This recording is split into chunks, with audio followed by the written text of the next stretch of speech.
Hey everybody, welcome to episode 48 of Making It. I'm Bob Clagett, here with David Picciuto. Jimmy Diresta. Oh, I was trying to do it out of order. Jimmy Diresta. I'm sorry. It's alright. And David Picciuto. Here I am. There you are. There I am. I thought you pointed at me. I'm sorry. What are you guys up to? Oh, I've had a... What have you been dealing with today, Jimmy? Oh, God, I've had a tough day. So many of you might be watching on Snapchat. You saw what I had to deal with. Me and Dave had to deal with. I've been away. I was away upstate working at the house upstate for about 8 days through the Thanksgiving weekend. Just got back on Monday morning to a flood in my basement. The flood that had started apparently Sunday, according to Ryan, who was working there. And the flood, there's nowhere for the water to go. The drain, the floor drain, every drain in that section of the building where my shop is clogged.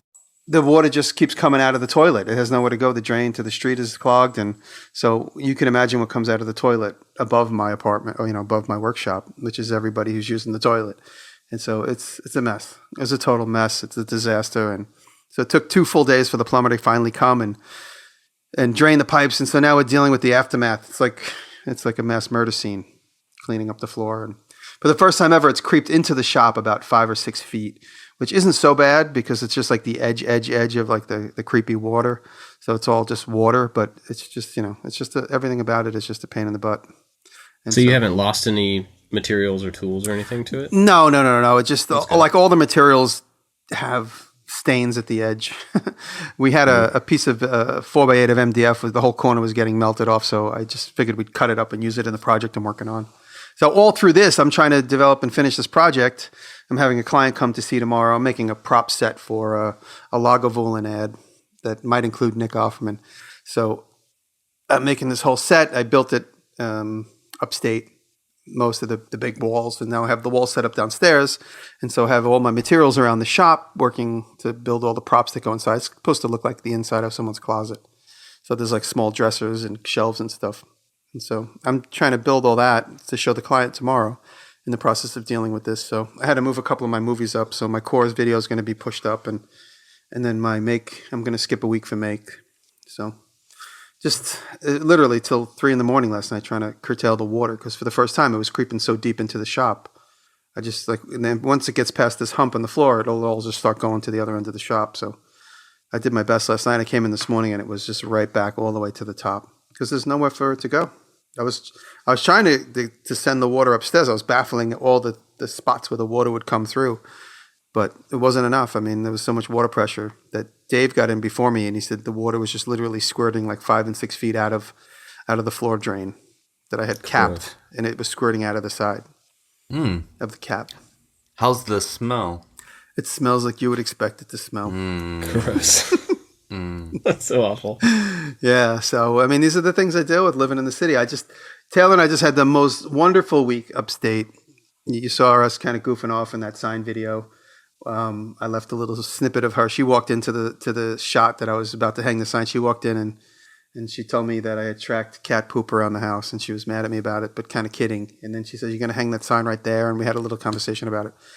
And then she walked out of frame, but I left that in there. But, that was we just had a good week up there, and I came back to the city to deal with this. So it just sort of enforces my want and need to work in a farm country setting. In a poop-free area? Poop-free area. And the only poop I want to be smelling is horse poop, because that's something we want to get as horses. But that'd be awesome. Yeah, horse poop is awesome. Oh, there's a title for the episode. There we go. Yeah, no, so much more awesome than city poop. Yeah. Yeah, no, so that's what I've been dealing with. And so I'm sorry I kind of came to the party late this afternoon, so I apologize for that. But thank you for giving me a little bit of leeway. Sure thing. Dave, you recently had to deal with something similar, right? Yeah, we our toilets and washing machines would not flush out the water. So nothing was damaged. It was just starting to come up through the basement floor drain. And so we had to have somebody come and kind of fix the pipes out in the backyard. So now imagine this. Imagine there's 6 more houses above yours. And all their water and drainage needs are passing through your house. And that drain is in your basement. Yeah. That's my own wastewater is bad enough, so. Yeah. No, you could, I not to get too graphic, but you could tell who's eating what. Oh, yeah. Yikes. So anyway, Yeah. what have you been working on, David? So you guys can see behind me, I have some acoustic panels hanging up, and I added some to my office. I removed a couch from my office, and as soon as I did that, the acoustics got really bad in here. So if you ever want to have a recording studio, put a couch in where you're recording. It absorbs a lot of reflection. So I added these panels up above me. I added this kind of hanging ceiling above me, and so I made a video on the panels back here. It was kind of like, I need to do this right now, and so shot it in one day, and now I'm doing the editing, doing a little experimenting with the editing. I'm not really showing how I'm showing all the steps, but I'm not in the voiceover. I'm not talking about them. I'm kind of talking about my path, how I got here to YouTube from high school. So it's just kind of telling a story, and it's not going to be a format that I do a lot, but once in a while when I don't think I really need to explain what I'm doing, and I'm going to experiment with some stories. So that's what I'm working on. Oh, very cool. Interesting. Yeah, it's weird. I'm kind of like in the middle of what both of you guys are saying. Like, today's been a really weird. I haven't had any toilet troubles, which is very good. but like yesterday, my Land Cruiser just died in the middle of the street. Oh. I was on the way back from Home Depot. It was full of lumber, and it just died. Bummer. And turns out that thing's really heavy to push. Oh, man. So loaded with wood. Loaded with wood. But yeah, a guy helped me push it over. I found out today it's the alternator, and so they're getting that fixed right now. I should have it back tomorrow. So yeah, so I'll get my truck back tomorrow, and that's just kind of a bummer because it just, something's broken, something else to pay for, that stuff. And then like I'm having a hard time with this video I'm working on right now. It's just I'm not really inspired about it, and I'm kind of stuck in it and not really sure what to do with it. And I think I may be late on the video, like publishing it to my schedule for the first time in as long as I've had a schedule. Wow. So that's a little disappointing. It's not a big deal really, but it's just kind of like, if I was really excited about it, but it was going to be late, that would be different. But I'm kind of like, meh, but I have to do it. And what is it about it that you don't like? Can you identify it?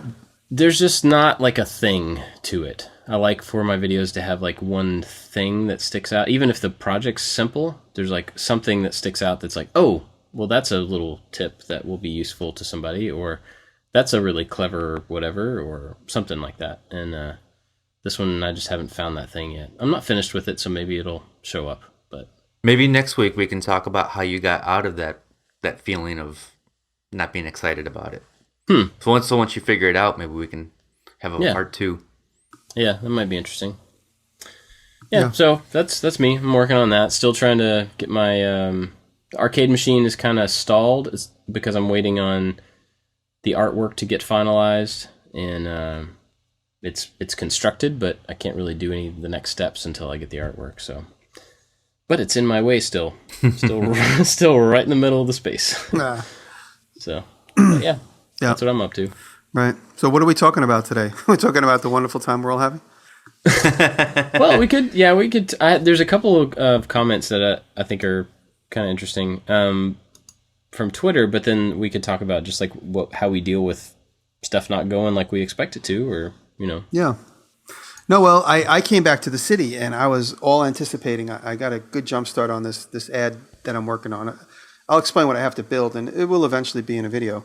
I'm building the space that's going to basically look like the inside of a closet. And inside the closet, Nick is hiding from his family for the holidays. And so I'm making this like 6 by 6 foot folding panel wall. So each wall is 3 by 7 feet. Actually, each wall is a total of 6 by 7 feet, and it folds into a 3 by 7 foot piece. So I have 3 of those. And I made those upstate. And so I brought them down to the city yesterday morning. Dave and I brought them into, right away I noticed the flood, but then I'm like, all right, let's go get the walls. We brought the walls into the shop, and we set them up, and we're going to basically make this mock walk-in closet. And the joke of the video is that Nick is hiding from his family. They already made the video, and this is just like an accompaniment to go with it for like a live event. And so I was all amped up to get in the shop and build all the parts that go with it, the dresser and the shelves and stuff. And I had to deal with this, and it was such a like the brakes screeched once I came in the shop in the morning and I saw this. I was like, oh man, I have so much to do. I know all these things I have to, and then not to mention one of the clients, my friend Bobby, who's working on this with me, came in from Louisville for this. And so the whole time we're just like walking through this puddle trying to get things done. And I spent a little time working on the flood, and then I spent a little bit of time working on a cabinet, then I spent a little time working on the flood. So all day long I was just juggling events just to at least keep moving the project along. And I got to a good spot, and then I literally spent until 3 a.m. trying to clean up what was left of the flood once I realized the plumbers never came. And I woke up and I was back in the shop by 10 o'clock this morning, still dealing with it. And, and then I was able to get a little editing in last night. So the way I deal with some stress like this is I literally just put the pause button on all that stuff, like all the traumatic stuff. And I just jump literally. I'm like, okay, for the next hour, I'm just going to edit. And I just turn it all off, and I turn my phone off. But that's what I was doing throughout the day. I just kept mixing tasks that were positive, moving projects forward, and then dealing with the unfortunate event of the flood. I was going to say tragic, but that's not really tragic. Honestly, it's not a big deal. It's just a pain to deal with. And so I just kept jumping back and forth between good things and bad things, and just trying to move each one of those things along to a positive solution. But like Dave and I are so used to it that today when we were Snapchatting about it, we made a joke. We said this isn't a flood of sewage. This is a babbling brook, and we put milk crates to walk through the puddle so you could step from milk crate to milk crate. And we said these are stepping stones through a river. And we were just joking around, like saying, when you're in such a dire situation, you have to create an alternate illusion. So we were just doing that for fun. But actually doing Snapchat today and yesterday about the flood was very therapeutic, because Dave and I kept thinking of funny things to do. And it just kind of takes your mind away from, the whole negative aspect of it. So, yeah. So that's how I was dealing with this particular incident. And I've dealt with this flood 40, 50 times since I've been in this location. Ugh. Yeah. Man. I find that when I have situations like that, like jumping from thing to thing is a good suggestion, because I find that I'll get, like today specifically, I had this thing that I kind of had a loose idea for the project, kind of knew what I was going to do, but I wasn't really excited about it, so I kept trying to think of something else to add or something else to do instead, but I never could get very far down that road before my mind would jump back to, I'm also out of time, so I just need to do something.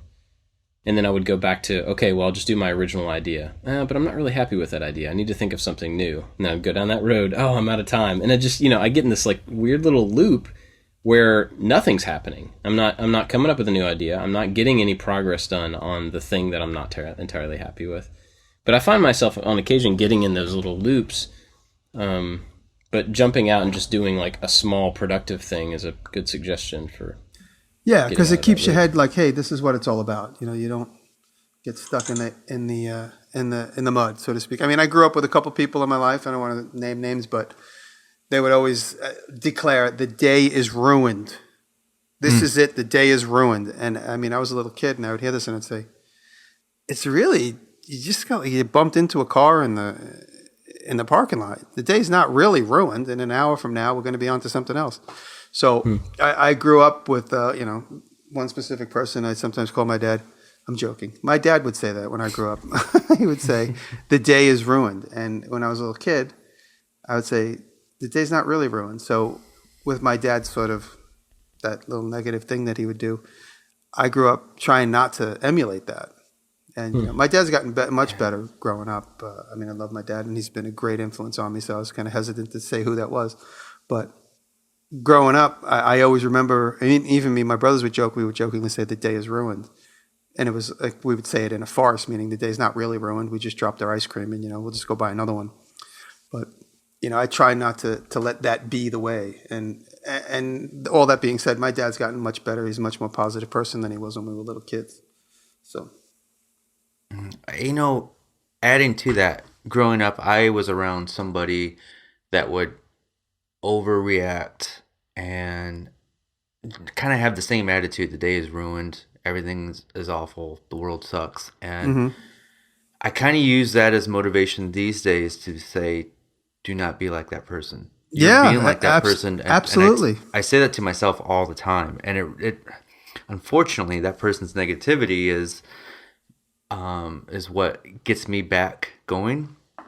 And another thing that used to help me, and I just now thought of this, and I don't implement it into my day-to-day work now, but I should, is when I worked at the office and I had a frustrating client or I couldn't figure out how to solve a certain problem and I was just having a bad time, I just went for a walk around the block. Yeah. And when I got back, I was in a different headspace. Mm-hmm. And I just now remembered that I used to do that. And I need to do that now because sometimes I do find myself overreacting to the situation. And we all know it's not good to not be present and be angry around spinning blades. So I think those are the two things that help me. But I need to take my own advice for sure. Yeah, I the other day went for a run for that very reason, thinking like maybe, when I run, I can't do anything with my hands. I can't be productive. It's a time that I'm forced to be unproductive other than being healthy, I guess. But so that's often the time where I'll say, I'm going to think about this problem or this whatever and come up with an idea, come up with the next step. And so I went for a run with that intention, thinking I'll figure out this next video while I'm running. And I get like 3/4 of the way through the run and realize that I've been listening to a podcast the entire time and hadn't thought about anything. And so I finally just turned the podcast off and was like, okay, I got like 10 minutes left. I just got to think. And so, yeah, that's definitely a good idea to get out of the space that you're in and just go be surrounded by something different.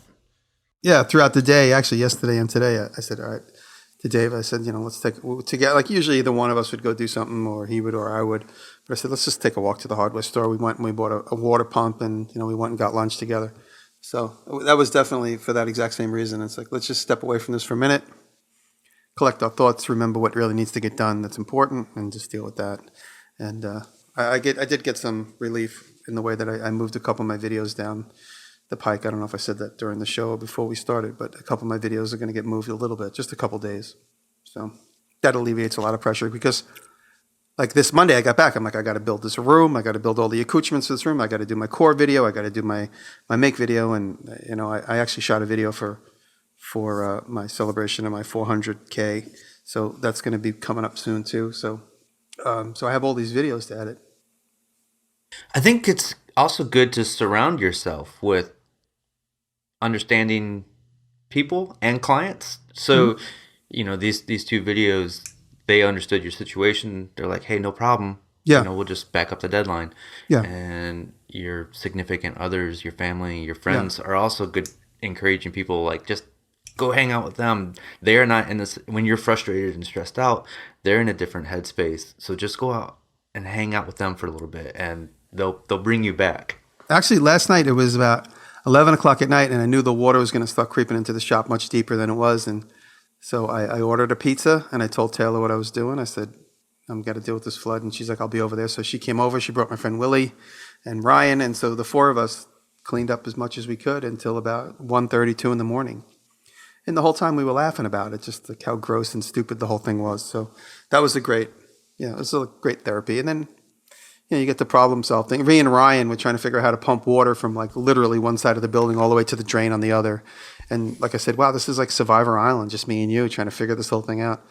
So, and he's a great problem solver. So the two of us together, we realized we didn't have a strong enough compressor.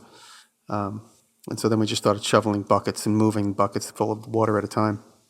But, that was fun. It was like, fun to be challenged with having to move flood water. It's interesting that you turned it into a challenge rather than just dwelling on the fact that it was what it was. Yeah, I mean that was hanging over the whole situation. But well, yeah.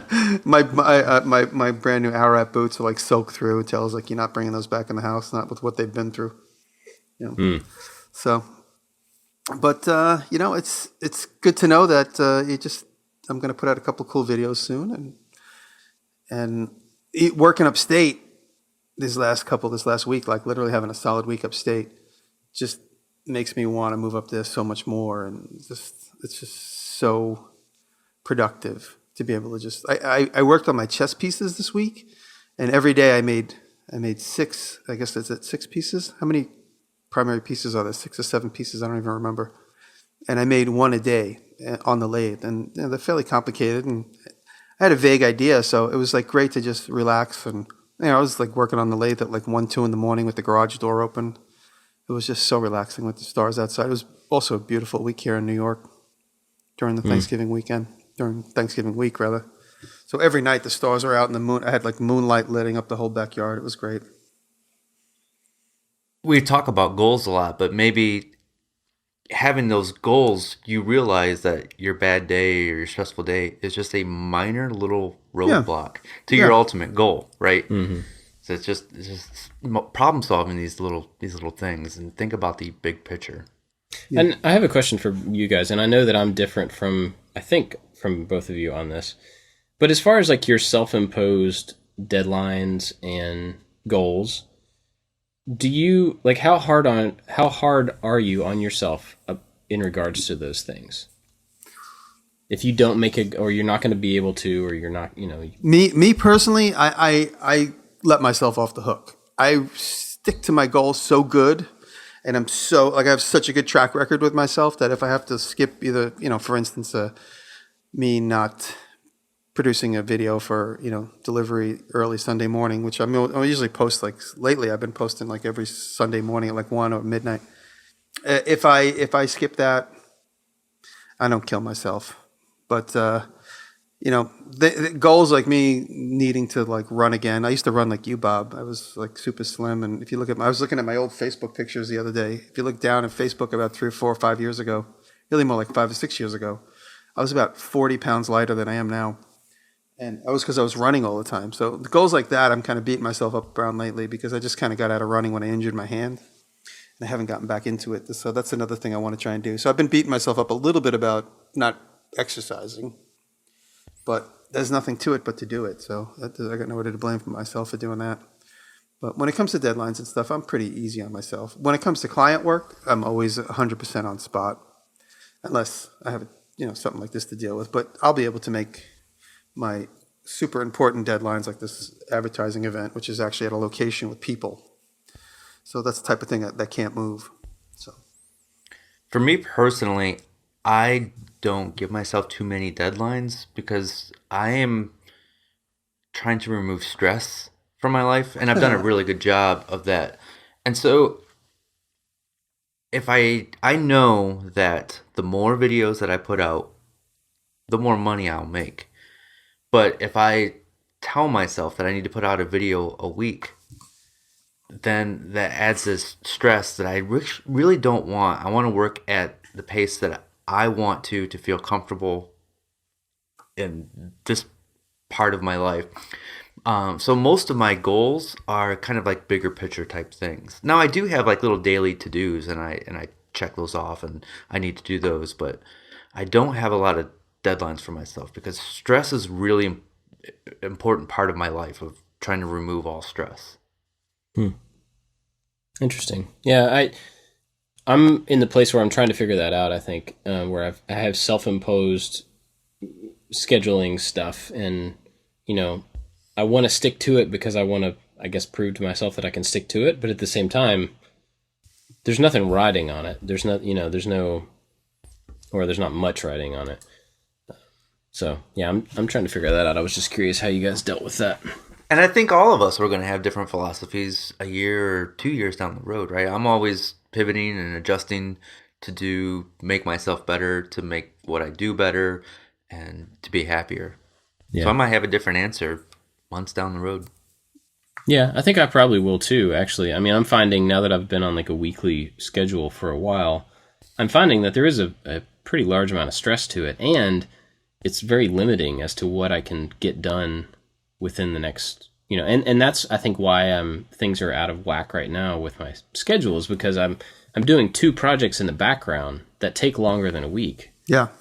And so those are like ongoing, whenever I'm not doing the weekly stuff. And so it's like I'm doing 3 things at one time and stressed because I'm not getting one of them done. And so that's, it's really funny you say that. Like when you look, me personally, I mean, this is my own opinion of my work, but when I look at my videos that I put up for Make Magazine, which I'm on a schedule, I usually start working on them about 3 or 4 days ahead of time because my rest of my 2 weeks is just jammed with other stuff.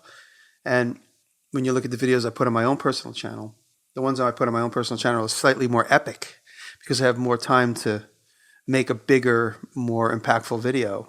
And the ones I do on Make are usually done one day. I have to edit them right away. I don't have time to like look for the right piece of wood or to get an axe head chromed in a week or something like that.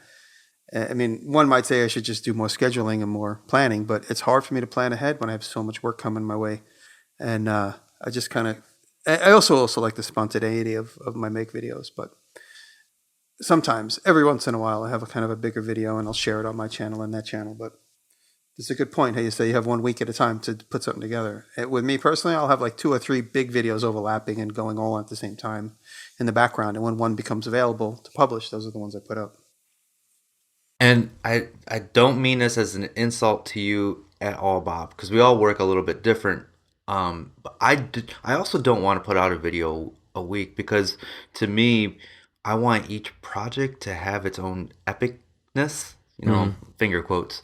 And when I see other people that put out a video a week, sometimes it feels like they're just putting out a video a week just to put out a video a week, where all my projects mean something to me and I'm doing them for a reason. And I know you do too, and that's why I'm trying to tell you, like, I'm not trying to insult you. Yeah. I just work different than everybody else. So I want my projects to have that epicness.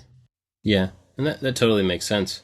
And I mean, I try to only pick projects that have at least something to them. Like I was saying earlier, I want it to have like a thing that makes it useful and makes it valuable. But having more time to produce those would just make them better all the way around. So I'm agreeing with what you're saying, I think. But give yourself more time. Try and have like 3 or 4 videos rolling at the same time that are like 2 or 3 week projects. Then that tends to be what I do, and it just happens. I mean, there's spurts of time where I don't put up a video for a while, then I put up a few in a row because they're all just slowly accumulating all the scenes that they need. And once they get together, they're like, oh wow, this is ready for publishing. I just got to tweak it and I can put this up. I just lost footage the other day because I was working on 3 projects at the same time. I formatted the memory card and didn't realize that I hadn't dumped it to the computer. It's nothing that's going to ruin the video. It's something I'm just going to voice over to correct. But I was like, no. I ran into that, and I was able to come back from it a few weeks ago. Let me give you a tip. Here's what I've started doing. Okay. So I have 3 memory cards that I shoot with now. And so I can cycle through, stick a new one in the camera, another one's in the computer. So and it puts the footage in numbered folders on the card while you're shooting. And so when I capture footage from the card, I'll rename that folder to whatever the project is captured. That way, when I go and shoot new stuff, it puts it in a new numbered folder. And so then anytime I look at the card, I can see that there's something that has not been captured yet. And that was my way of safeguarding against accidentally deleting stuff or missing stuff, like not importing something that should have been imported. Yeah. I'll tell you, they're all just like file names in a folder, What I do seems to be simple for me. I don't know, maybe I'm complicating things, but I just shoot and shoot and shoot and shoot. And whenever the camera says you need more memory space, I just delete whatever the last movie was. And usually I start deleting scenes that were old. Because when you scroll through your camera, you go right to the scene you just shot. But if you go one over, you're at the scene you last shot. You know what I mean? It scrolls through like, clockwise, so to speak. Yeah. And so I just delete like 5 or 10, 15 minutes of what I need from the back end. And so then I'm always having like 5 or 6 movies on my camera's card in a row. When I say movies, I have all the raw scenes. And so I started 5 movies while I was upstate over the last 8 days. And all of those scenes are still on my GoPro and my D7100 still. So, and I was putting them on a new hard drive. So I was a little skeptical, nervous about this new hard drive. So I just said, let me just make sure that all these scenes stay on the camera. So in the event I have a problem, they're all at least in 2 places on the hard drive and then also all still on the camera. And I still have like 5 movies behind, 5 old movies on my D7100 behind all the new footage I shot of the chess pieces and everything. So if you're shooting multiple projects on the same card, and they're overlapping, how much time does it take you to go through, 100 files and figure out which ones are for which project. You know what I do? I just drag them all into. If I'm running a little bit quick on time, I'll just drag them. I'll just download them all through iMovie into whatever the most recent movie is, and then once they're all in iMovie, I just pull out the pieces and put them in other folders. In iMovie. You just drag them out, and you just drag them out of the project into a different project that that they're appropriate for. So if I'm shooting and I'm mixing scenes, I just dump them all into the last thing and just pull out what I need for the other stuff. Sometimes I forget and I think, damn, I knew I shot that scene. I have to go looking for it. But it saves them in blocks of time too, so it's easy to find them. Yeah. So. Yeah, I think I just need to change my philosophy, because what I end up doing is I don't just delete movies off the card. I format the card, because I'm kind of a clean slate kind of guy. When I start a new project, I'm formatting the card. That means we're starting from scratch and we're doing this new project. Well, you want to hear something funny? The card you gave me your camera, and I don't know if you gave me a card or not. Did you give me a card? I don't remember. I don't know. Anyway, I put a card in it, and I never formatted it ever since the day I got the. How long ago did you sell me that camera? A few months ago. Yeah, at least like 6 months ago. And so I just delete folders. I never had to format the card. I did have one problem one time, and it wasn't reading it, but that wasn't anything to do with the camera. So I might have formatted it that one time. So I just delete. So far I had no problem, but I know I could always have that option if I needed to just start from scratch. Yeah, having the multiple cards has been really handy for me, especially now that I have somebody helping me edit on certain days, because I can give him a card and be like, okay, here's what's on this card in general, and then put in a new card. And I found a deal on Amazon a while back, and I can't remember what the deal was, but anyway, I ended up getting 3 of the same card that are like 64 gig cards, which is usually one card would be plenty to hold an entire project. But this way I don't have to worry about running out of space, and I can designate, card A is for project A, card B is for project B if I'm doing multiples at a time, stuff like that. But that's just a luxury, because I was able to find cheap cards one time. So, well, we got anything else about that kind of bad day topic stuff? No, you just gotta stay positive. That's about it. Push through it. Yep. Yeah. Well, there's a comment here that I don't know why I think this would be funny. I want to hear your answer to it, and it's from Mark. We all met Mark in California. Yep. But his question was, what do your neighbors think you do? And I'm really curious for you guys. What do your neighbors think you do for a living? I wonder all the time, because I used to leave the house every single morning and come home every evening. Now you're a bum. He probably thinks I'm unemployed and that Kelly is pulling all the weight. That's funny. Yeah. I guess you probably don't work outside ever, do you, David? No. So he wouldn't see you do any... No, I mean, but today it's raining outside, and so I opened up the garage door to put spray finish on these acoustic panels. But other than that, I'm rarely outside working. My neighbors think I am. They all think I'm a huge, rich, famous TV star, because I did a TV show 15 years ago. They all think that I'm still every day producing TV shows. And I live in a middle income building, and they're all like, "Aren't you rich? Like, why do you live here? Aren't you rich? Can't you just do whatever you want with your life?" And of course, that's not the case. I'm like a very, very like lower middle class as far as my income goes, and that's changing very slowly, not as slowly as I ever hoped, but everybody still thinks I'm on a TV show. And so when I meet friends and people that I haven't seen in a while, they're like, "Hey man, the show's great." I'm like, "Oh, cool, that's great. I haven't made a show in 6 years." They do. It's like whatever. But people know that I make things. All my neighbors know that I make things, and but like I said, a lot of them think my neighbors that are just kind of like vague acquaintances. Some of them, I used to make toys in this neighborhood, so a lot of them think I still am a toy inventor, which I don't do that much anymore. I hardly do at all. And so they all think I manufacture toys, some of them think I'm doing the TV show still. And then, my more closer friends all know that I'm like working on YouTube a lot, and my closer neighbors know that I do a lot of YouTube. So overall, everybody knows I'm just sort of like an artist. But so I think, not too many people think I'm, not employed. They all think that I'm rich, which is a bummer, because I'm not. I wish I was rich, but I'm not. Yeah, we have some friends here in the neighborhood, acquaintances in the neighborhood, And we see this couple running together all the time, like in the afternoon, and they go to pick their kids up at school, and they're running, and and I was talking to my wife the other day, and I was like, I wonder if either one of them work, because they're always in the middle. I mean, I am also at the house in the middle of the afternoon. And I'm like, I don't know what people that I don't know well, I don't know what they do for a living. Turns out she's a nurse, and so she works at nights. That didn't even cross my mind. Right. But it's just funny. It got me thinking about that question about what our neighbors think we do, because, today I was out in front of my house making a giant Death Star out of plywood. So I don't know what my neighbors think I do. What is that going to be? Is that going to be a bed? No, it's going to go on my roof. For? Christmas. So I'm finishing up, this thing I'm having trouble with is finishing up my my Christmas decorations. So I'm trying to find something in that's useful, that's like not just me putting up lights and stuff. So I made a big Death Star, and I'm trying to show how to put it on the roof without damaging the roof. And without falling off the roof. And without falling, yeah. Yeah. So be careful it doesn't get blown away while you're up there and pull you with it. Yeah. Well, that's part of what I'm trying to figure out, is like the safe way to like mount it but it's not actually going to be damaging to the roof, because you wouldn't want to drill holes in the roof, but it has to be there for wind and, whatever it would have to take. So is it the completed Death Star or the... It's a two-dimensional... Oh, yeah. It's the completed one. Okay. Yeah. But it's got a Santa hat on it. Wait, you know what? I've been picturing... the Death Star is the planet that has like the big eye on it? Yeah. Okay.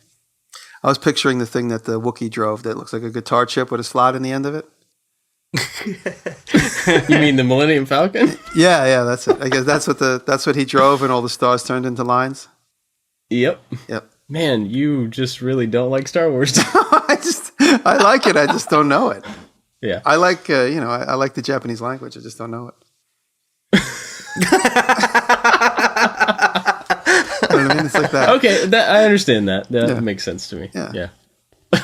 I like my favorite thing is the stormtroopers. I just think the stormtrooper uniforms are the coolest. Yeah. I got to figure out like what the next cool uniform is though. That's about as deep as I go. That one and the black one with the what's his name? Darth Vader. Darth Vader. Yeah. the guy with the black helmet. He's the only one that gets to wear the black suit. Nobody else gets to wear it. No, just him. There's not like a whole bunch of hymns. It's like there's a whole bunch of the other guys. No. They're troopers. I'm just playing around. But honestly, what I mean is... Sure you are.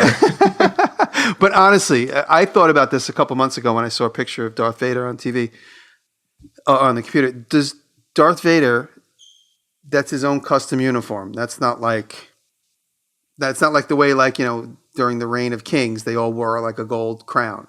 So like if Darth Vader was like elected out of office, the next guy that would come in wouldn't dress exactly the same. I don't think so, no. Yeah, all right, that's a good question. Yeah. I don't know no, I don't think so. Would he wear like the call button on his chest to have his mom come pick him up at the movies? You guys see what's going on in as far as Star Wars goes? I walked into Walmart on Black Friday at like 3 or 3 in the morning. Taylor and I were bored, so we left the house after Thanksgiving and drove to Walmart. Wow, that sounds like the thing that I would never do if I was bored. Yeah, no. We go to Walmart and we look at the products and we come up with product ideas. I mean, we'll go there to buy like a bottle of like Windex, but when we're there, we're just like looking at clothes and products and stuff, really just to kind of jog our minds, our designer minds. And then on the toy aisle, there's these like 3 or 4 foot tall action figures of the Star Wars figures. Did you guys see these yet? I have seen them, and I don't know why anyone would want that. I said to the girl, I go, do these sell? She goes, nobody's bought one of them. And they're $100 each. It's like a blow-molded action figure. It's tall. It's like maybe like 39 inches tall. Incredible. Beautiful detail. It just goes to show you how, like, I'm not in the toy business anymore, but when I was, everyone was just kind of thinking of the newest way to manufacture stuff, but it's all manufactured in blow molding. Years ago, it would have been injection, and injection is just too expensive. So it's just like an alternate way to make things cooler and bigger. And so it's just, for me, as a designer, I thought it was clever. But it's just amazing to me that these giant, like I guess they're like, everybody wants Star Wars. Let's just give them what they want. Bigger, better, better. And now these giant action figures are incredible. I've seen a few of those. I've seen the Star Wars ones, but also they have Teenage Mutant Ninja Turtles. and they're even bigger than the Star Wars ones that you're talking about. Wow. They're bigger than my kids. They're huge. Wow. And I don't know why. Like, why would a kid want a big plastic thing that can't move? You know, it's not like cuddly or anything. Right. You can like sleep with it. It's just like you know what it is too. I'm sure thing. I know when it comes to Star Wars, they're banking on guys like you, Bob. That I mean, I'm not saying you're like a super action figure collector, but they're banking on guys, you know, even from my generation that just still love Star Wars, that grew up with it, and that'll spend any amount of money on these things just because they want to be part of the collection. True. You know, so they totally bank on collectors buying a lot of this stuff, and not necessarily kids to play with. Yeah, that's true. But anyway, so that was my one question that I had from the. There's a bunch of other ones, but we don't. You want to do one more? Well, I don't have one picked out. Let's see. Pick it. People you wish you had met sooner. Oh, this is a big one. This is like a whole episode. People you wish you would have met sooner, and how would it have changed your life today? Do you think we should save that and do a whole episode on that? Yeah, I do. That's a big one. Yeah. That is a big one. Yeah. Okay. Maybe we'll do that next time. All right. Okay. Let's not ruin the whole day. Yeah. The whole day's ruined. I like that. Sorry, Dad. Well, what are you guys watching? What have you been watching? Well, since I think last episode I mentioned that I was getting into digital painting, and so I've been sketching more as well. And I found this channel by a guy named what's his name? Spencer Nugent. And his channel's called Sketch a Day. And basically you get to just watch him sketch something out. Sometimes there's commentary, sometimes there's not. He also does tip videos, and he's really, really good. He's really fast as well. And that is called Sketch a Day. It's inspiring. I think you should check it out, even if you don't care about drawing, sketching, or painting. It could be fun just to watch somebody else work. So, Dave, did you send me this guy? Somebody sent a Twitter out this week about Jay Hoy Lee, the sculptor that does. He takes wooden logs. Somebody on Twitter. So I immediately started Googling his name, because now more often than ever, I'm thinking like, oh, there's got to be a YouTube movie, or maybe he has his own channel. He doesn't seem to have his own channel, but there's a lot of videos on this particular artist.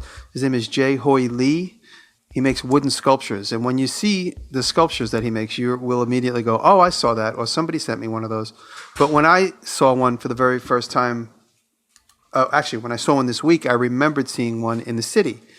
And he's apparently been making them for a while. When I first saw it in the city about a year ago, there was one in Union Square. I immediately was like, wow, that is really cool. And I could also sense the complicated process by which he makes these things. And the way I thought about how he would have made them is exactly what he does. And so it's just incredible to see this guy's work. He makes things with bent nails and scraps of wood. And he basically like makes big perfect spheres. Like if you took a giant bunch of twigs and jammed them together and then sanded all the whatever stuck out into a perfectly round sphere, you have this contrast of the blackness inside and the cut open ends of the wood. But the wood intersects the outside of the sphere at all angles, not necessarily perpendicular. So you don't just always get like perfectly rounds. You get big, long, oblong shapes. And so just check out some of his... That's really cool. Yeah, just some of the media on him on YouTube. And it's incredible. And he works with a huge group of guys. There are other artists. It's all his vision, but it's just really inspiring to see this beautiful wooden artwork that this guy does. And he also works with bent nails, rusty bent nails. And he actually, one of the videos I noticed, he says he doesn't necessarily like selling work to galleries not necessarily galleries, but museums, because they just he says they end up in collections hidden in storage. He likes to put his work at hotels. So they're in hotels all around the world because people get to see them all day long. They're in lobbies of hotels. So he said that's where he does a lot of his sales. I like that. Yeah. Yeah, that makes a lot of sense. Plus, you get to go and see your own work, like 30 years down the road. Yeah. It could be in somebody's basement. Yeah. For me, I don't really have one. And I haven't been able to watch video lately because I just haven't had time. But I've talked about this guy before. He has a channel called Punished Props, and so I've already talked about his channel, but he sent me his book. And so he's written one book, he's working on another, and it's called Foam Smith, and his name is Bill Duran, and he makes like costumes and props and stuff like that, but he does tons of stuff with EVA foam. It's just like the floor mat foam that you get, and you can glue it and cut it and shape it and do all this crazy stuff to it to make it into anything you want. And so he wrote a book about that process, and I'll show you the cover for the book, and you can be blown away that that's EVA foam. Oh, wow. It's insane, the amount of detail and stuff. And then like he makes armor and guns and all sorts of this crazy stuff. But anyway, so he sent me the book, and I'm going to be learning stuff from it, and then I'm going to try to do a project based on techniques and stuff that I've learned from him in that book. So I just subscribed to his channel just now. It's good stuff. He's had some videos on Tested Yep. before, and I think he's up in Seattle, maybe. So What is EVA foam? So it's the the floor mat, the gray floor mats that you get. Oh, yeah, that's EVA. The ones that are puzzled together for like a kid's room sometimes. Yeah. Mm-hmm. Yeah, I had some of those in the basement, and they almost killed me, so they are gone. Why? Sawdust gets underneath them, and they get slippery. Oh. It's also slippery too when you step on a 4x4 sheet of plywood that has like a little cushion of water underneath it. It's like a skimboard. Yeah. You can go skimboarding. I can't believe I didn't spray my back yesterday. 15 times I stepped on this big square piece of plywood, and it like shot out from under my foot 10 inches before it like contacted the ground. So like every time I stepped on it, it would skid and then stop. And I'd be like, oh, okay. I thought I was going to do like an oversplit and rip my pants and my muscles. Yeah, that was one of the that was one of the stepping stones in our river of love yesterday. Gross. So gross. Cool. Well, I guess that'll probably do it for us this week, unless you guys have anything else. I do want to say thank you to Luis Gonzalez, Jeremy White, and Nicholas Gomez, and I lost my list.